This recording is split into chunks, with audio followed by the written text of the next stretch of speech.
하나님 앞에 예배자가 될 수 있사오니 오늘도 하나님께서 이 말씀으로 우리를 강건하게 하시고 온전하게 하시고 승리하게 하여 주시고 하나님의 영광을 드러내며 아버지의 뜻을 이루어 드리는 날 되게 하여 주시옵소서. 이 아침에도 우리가 말씀을 붙들고 기도할 때에 하나님께서는 우리의 기도를 통하여 응답하시고 역사하시고 이루셔서 아버지의 뜻이 세상 가운데 이루어지며 또한 이 나라에 다시 한 번 더 하나님의 부흥이 일어나는 역사가 있게 하여 주시기를 원합니다. 코로나 이후로 연약한 교회들이 너무나 많아지고 있지만 그 와중에서도 하나님께서 얼마든지 다시 한 번 더 부흥의 역사를 일으키실 수 있는 전능하신 하나님이시오니 교회들마다 기도하면 그곳에서 하나님께서 응답하시고 기적이 나타나고 역사가 나타나며 살아있는 말씀이 선포되어지는 역사들이 있게 하여 주시고 그리고 이 하나님의 말씀을 받은 자들이 또한 전 세계 열방으로 더욱 힘있게 나아가서 복음을 전하고 사명을 감당하게 하시고 열매를 보게 하여 주시옵소서. 오늘도 무익한 종이 하나님의 말씀을 들고서 싸우니 이 말씀을 통하여 하나님의 선하시고 온전하신 뜻을 분별하게 하시고 또한 이 말씀 붙들고 오늘도 살게 하여 주시옵소서. 예수 그리스도 이름으로 기도드리옵나이다. 아멘. 오늘도 하나님의 은혜가 우리 모두에게 가득하시기를 주님의 이름으로 축복합니다. 이제 또 우리가 오늘은 하나님은 우리 아버지입니다 라는 제목으로 하나님의 말씀을 선포하겠습니다. 우리는 하나님의 자녀입니다. 하나님의 자녀, 하나님이 아버지가 되십니다. 이것이 얼마나 영광스러운 위치인지 모릅니다. 아버지는 자식을 위하여 모든 것을 내어줍니다. 그리고 자식은 아버지의 대를 이어서 아버지의 일을 감당하게 됩니다. 그런데 하나님께서는 전지전능하시고 영원하시기 때문에 하나님 아버지가 돌아가시는 일은 없겠지만 그러나 우리는 하나님의 나라, 하나님의 하늘 나라의 그 집에 들어갈 수 있는 아버지의 집에 거할 수 있는 그런 자격을 얻게 되었습니다. 전지전능하고 영원하신 하나님이 우리의 아버지가 되셔서 우리에게 영생을 주십니다. 그리고 우리는 그 지극히 영광스러운 하나님 아버지의 집에서 영원토록 살게 될 것입니다. 얼마나 영광스럽고 얼마나 감격적인 그런 일인지 은혜인지 우리가 이 말씀을 통해서 알아야만 할 것입니다. 하나님이 우리의 아버지가 되심으로 말미암아 우리가 누리게 되는 것들이 있습니다. 유업을 받게 된다는 것이죠. 그전에는 그전에 하나님 나라에 들어가기 이전의 우리의 상황 그리고 율법 아래에 있을 때의 그 상황은 초라하기 짝이 없습니다. 예수 믿는 사람들이 무슨 영광이 있고 무슨 찬란한 것이 있겠습니까? 안 믿는 사람이 더 부자가 많고 또 실력 있는 자도 많고 잘난 사람들도 많습니다. 그런데 예수 믿는 사람들을 하나님께서는 더욱더 사랑하십니다. 왜냐하면 자녀로 삼으셨기 때문입니다. 아무리 못생겨도 부모는 자식을 사랑합니다. 아무리 부족해도 부모는 자식을 사랑합니다. 우리는 장애인을 위해서 목숨을 걸고 그 평생 동안 장애인을 돌볼 사람이 아무도 없겠지만 그러나 부모는 자기의 자식이 평생 동안 자기의 자식을 돌보기 위해서 그 장애인 아들을 위해서 한평생을 희생하고 헌신합니다. 왜냐하면 사랑하기 때문이죠. 자식이기 때문에 사랑합니다. 그런데 우리가 하나님의 자녀입니다. 하나님이 우리의 아버지가 되십니다.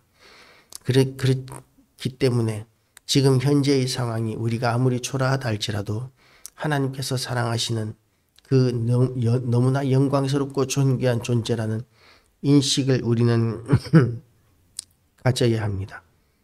하나님을 알기 이전의 우리의 상황은 초라하기 짝이 없습니다. 단지 착하게 살아야 한다. 정직하게 살아야 한다. 그런 것들은 우리가 어렸을 때부터 배웠습니다. 부모에게 효도하고 나라에 충성하고 군사부일체, 스승에게 잘하고 이렇게 우리는 다 배워왔습니다. 그런데 그것이 초등학문과 같은 것입니다. 왜냐하면 그런 것이 옳다는 것은 누구나 다 아는 일입니다. 문제는 그 말씀대로 살지 못하기 때문이죠. 그래서 공자는 이런 이야기를 했습니다.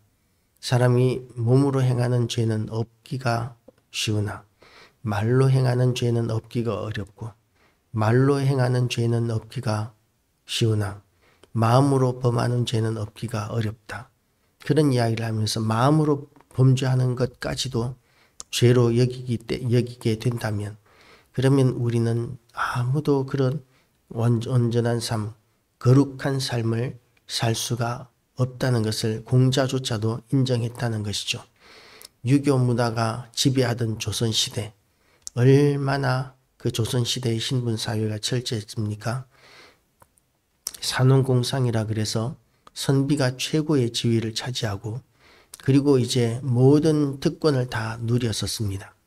그 이외의 사람들 90% 정도의 양반이 아닌 사람들은 양반을 위하여 존재하는 종에 불과했었습니다. 양반이 누리는 특권은 대단했었습니다. 그야말로 여종들은 자기의 여자들이었었습니다. 그야말로 그 유교의 그 경전을 지키는 도덕군자의 나라라고 하는 조선이 양반들이 얼마나 난잡하고 자유로운 그런 방탕한 삶을 살게 하는 나라였는지 모릅니다. 그런 방탕함을 누리게 되는 이유가 뭐냐면 사람은 죄인이기 때문이죠. 특권이 주어진다면 그 특권을 사용해서 언제나 쾌락을 쫓아가고 싶어하는 그것이 사람의 본성입니다. 양반이 나쁜 것이 아니라 사람이 나쁜 것이죠. 상놈이었고 천민이었던 사람이라 할지라도 그런 특권이 주어진다면 그러면 언제든지 그렇게 변질되고 타락할 수 있는 것입니다. 이렇게 모든 것이 우리는 처음에는 어린아이와 같은 초등학문에 속해 있었습니다. 유대인들에게 있어서는 율법이라는 형태로 이 초등학문이 주어졌습니다. 옳은 생각을 하고 죄 짓지 말고 율법을 지키면 그러면 천국에 들어갈 수 있는 존재입니다. 그런데 아무도 그렇게 천국에 들어갈 수 없기 때문에 그것을 초등학문이라고 이야기합니다. 초등학문이 틀린 것이 아닙니다. 어떤 책에는 나는 인생에서 필요한 모든 것을 유치원에서 배웠다 라는 그런 책을 펴낸 것도 본 적이 있습니다. 유치원 정도에서 가르치는 정도의 수준이면 우리는 무엇이 옳고 무엇이 그른가에 대해서 판단할 수 있습니다. 그런데 그 유치원에서 배운 무엇이 옳고 무엇이 그른가에 대한 그런 판단력 정도 가지고 우리가 그렇게 살 수 있는 것은 아닙니다. 그렇게 살 수 있는 동력이 있어야 합니다. 어떻게 우리는 그렇게 살 수 있을까요? 우리가 물론 그렇게 율법대로 산다고 해서 구원을 얻을 수는 없습니다. 왜냐하면 완전하게 율법을 지킬 수 없기 때문에 그렇습니다. 그러나 율법을 지키는 것이 옳은 일이라는 것은 분명합니다. 물론 그 제의적인 의미에서의 율법을 의미하는 것이 아니라 도덕적인 의미에서의 율법, 제의적인 의미에서 아침마다 제사를 지내고 유월절을 지키고 이런 것들은 전부 다 이제는 예수 그리스도로 말미암아 완성되었기 때문에 다시 할 필요가 없습니다. 완성되었기 때문에 이제는 그것을 누리면 됩니다. 예수 그리스도로 말미암아. 그런데 아직까지도 그 예수 그리스도로 말미암아 완성된 그 제의적인 것까지도 지켜야 한다는 율법주의자들이 있습니다. 그러나 그런 율법으로 말미암아 우리가 구원을 얻을 수는 없습니다. 또 도덕적, 율법적, 규범적인 측면에서의 율법이 있습니다. 또 위생학적인 측면에서의 율법이 있습니다. 이런 것들은 예나 지금이나 지켜야 합니다. 살인하지 말지니라, 간음하지 말지니라, 도둑질하지 말지니라, 내 이웃을 해하려 거짓 증거하지 말지니라, 내 이웃의 소유물을 탐내지 말지니라. 이런 말씀들을 우리는 지켜야 합니다. 지금 이 시대에도 다 지켜야 합니다.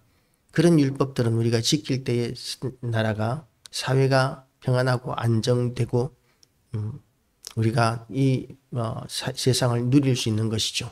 만약에 그 율법도 지키지 말라고 이야기한다면 우리는 날마다 살인해야 하고 도둑질해야 하고 거짓말해야 하고 남을 해치는 일을 해야 하고 남의 아내를 빼앗아야 하고 그런 삶을 날마다 살아야 한다면 그것이 의무가 된다면 하루하루가 얼마나 어렵고 고통스럽겠습니까? 그렇기 때문에 규범적인 의미에서의 율법은 우리가 지금도 지켜야 하지만 그러나 그 규범적인 의미에서의 율법조차도 지금은 허물어져 가는 시대가 되었습니다. 그야말로 우리가 이번 주 주일 오후 예배면은 오후 시간이면 광화문에서 이제 동성애법 반대 집회가 열리게 될 텐데 그렇게 하는 이유가 뭐냐 하면 동성애도 다양한 성적 취향의 하나로 인정하라는 것이죠.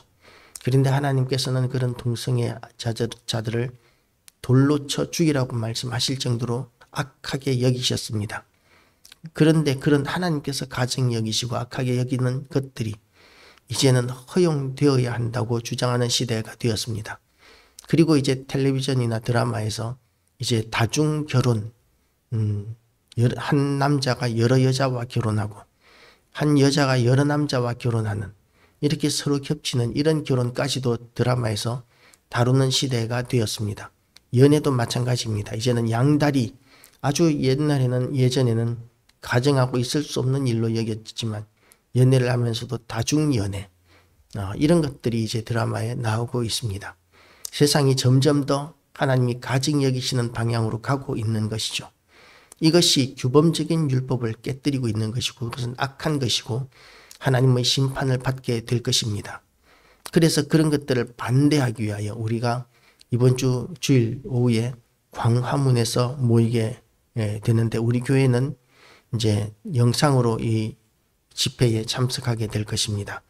그렇게 우리가 가증 여기는 모든 악한 일들을 용납하는 시대, 그런 시대를 우리는 살고 있기 때문에 우리는 온전한 삶을 살 수 없습니다.